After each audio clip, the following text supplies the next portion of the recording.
O Fluminense escolheu seu potencial audaz na luta contra o rebaixamento, Mano Menezes. A decisão do clube, no entanto, causou emoções e reações controversas entre torcedores nas redes sociais. Conforme noticiado pelo site GE, o Fluminense encaminhou a contratação do técnico Mano Menezes para a sequência da temporada.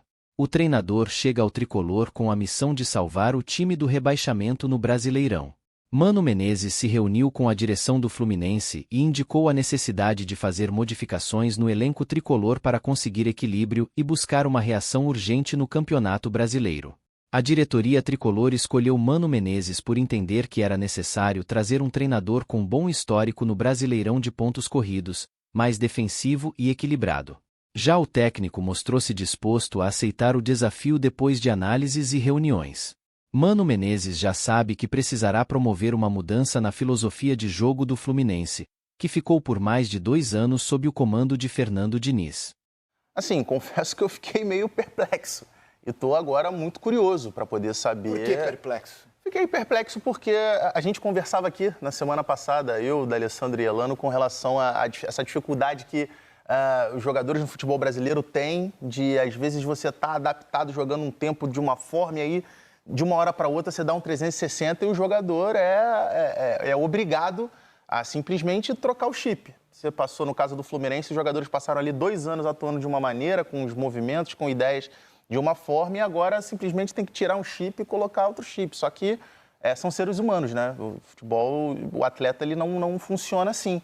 E quando eu digo que eu fiquei muito surpreso é porque, assim, eu imaginava que o Fluminense tivesse, em termos de organização, do trabalho, tomando um rumo para a criação de um modelo que não fosse inicialmente dependente do Diniz. São ciclos. Poderia acontecer como aconteceu do Diniz sair do Fluminense, mas eu imaginava que o Fluminense tivesse, através do sucesso que teve no trabalho do Diniz, buscado um modelo de um time que tivesse um DNA ofensivo, jogando sempre para frente.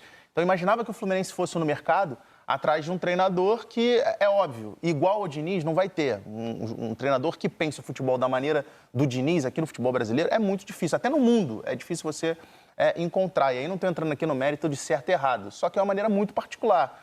Mas acho que daria para o Fluminense buscar alguém que pelo menos conversasse um pouco de acordo com característica de manutenção de posse de bola, de um jogo mais apoiado, de um jogo de um time que tentasse um pouco mais a imposição. E o que a gente viu dos nomes que o Fluminense buscou é absolutamente o contrário. E o nome do Mano, e aí não estou aqui dizendo que vai dar certo ou que vai dar errado, mas é curioso porque se a gente olhar os últimos trabalhos do Mano, normalmente é de um time que é um pouco mais reativo, de um time primeiro mais voltado para a defesa, que fica menos com a posse de bola.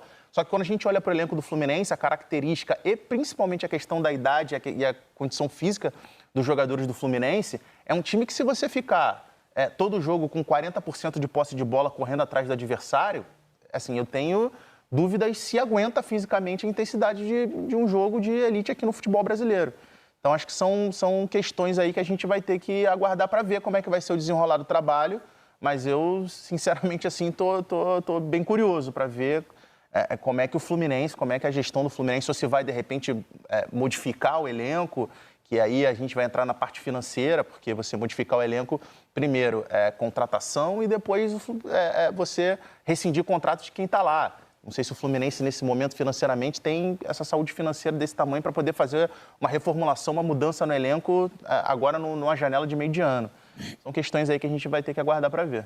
O GE informa que era um desejo do Fluminense, né?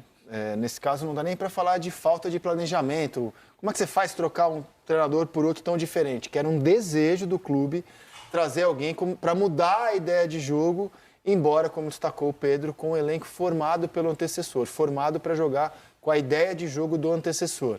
Já trouxe a informação que 3 nomes estavam na pauta, o Cuca, que não quis, o Odair Hellmann e o Mano Menezes, com quem, segundo o GE, o Fluminense está se acertando. Eric Faria, boa tarde, bem-vindo ao Seleção. Fala, Rizek, boa tarde, Elano, Pedrão, boa tarde para todo mundo que está acompanhando o Seleção. Enquanto o Pedrão estava falando, estava dando uma apurada também, porque antes do programa a gente estava comentando que o Mano Menezes vai voltar a trabalhar com o Fred. Sim. E o Fred, na época, jogador, centroavante da seleção, que o Elano também fazia parte. O Mano era o técnico da seleção e eles tiveram rusgas depois, né? O Mano tirou o Fred, barrou o Fred uma época da seleção, usou o Neymar como falso 9, o Kaká como falso 9. E a Ruda se estendeu nos clubes, se estendeu depois no Cruzeiro também e tal. E que eles tiveram uma conversa bem honesta nesse acerto do Mano com o Fluminense. Foi uma conversa cara a cara, assim, que o Fred disse para o Mano que hoje, mais maduro, entendia as medidas que o Mano tomou naquela época e tal. Então, foi uma conversa bacana, que eles apararam, se tinha alguma aresta para parar, foi aparada, enfim. A coisa está bem pavimentada para esse trabalho. Não vai ser isso que vai, eventualmente, dar qualquer tipo de problema. Cara, já tem muito tempo. Dirigente, exatamente. Né? A vida dele de jogador pouco importa agora para contratar. Mas foi importante essa conversa também, claro. E houve essa conversa, assim, o Mano conversou bastante com o Fred, antes de dizer esse sim, a gente pode falar já, né? Então, assim, pelo menos nesse ponto, conta zerada e caminho aberto para o Mano desenvolver um bom trabalho no Fluminense que está precisando. O Fluminense busca um remédio amargo por uma situação atípica. O Fluminense tem a pior campanha da sua história nos pontos corridos. O Fluminense já teve times muito piores do que o que ele ostenta nesse momento. Mas, inclusive, o GE fez um levantamento das piores campanhas da história do Brasileirão e o Fluminense assusta, porque ele está entre as piores coisas que a gente já viu na história desse campeonato de pontos corridos. Aqui estão o levantamento do GE, os times que tiveram as piores campanhas. O Fluminense é a terceira pior campanha até esse momento, após 13 rodadas. Ele só é ligeiramente superior à Chape em 2021 e ao Avaí em 2019.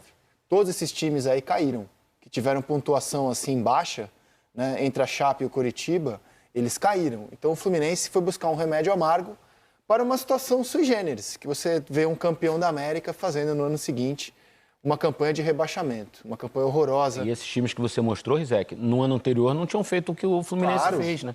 Isso é o mais impactante, não, né? Tinha um elenco, a folha salarial que o Fluminense tem. O que você acha desse remédio amargo que às vezes os clubes adotam? Quer dizer, chegamos até aqui e o clube escolheu. Não é que a gente pode nem falar em falta de planejamento, nesse caso é uma escolha do Fluminense. Trazer alguém com uma ideia de jogo completamente diferente do antecessor que montou o elenco. Sim, são perfis diferentes, né? Eu acho que os dois são vencedores, né? É importante a gente ressaltar também que o Mano é um treinador vencedor, né? Eu acho que é o que, pelo momento, o jogador tem que mudar, né? O chip, entender, porque precisa de pontos hoje, né? Às vezes não é tanto o rendimento, é mais o ponto também, que hoje é importante para o Fluminense sair dessa situação, né?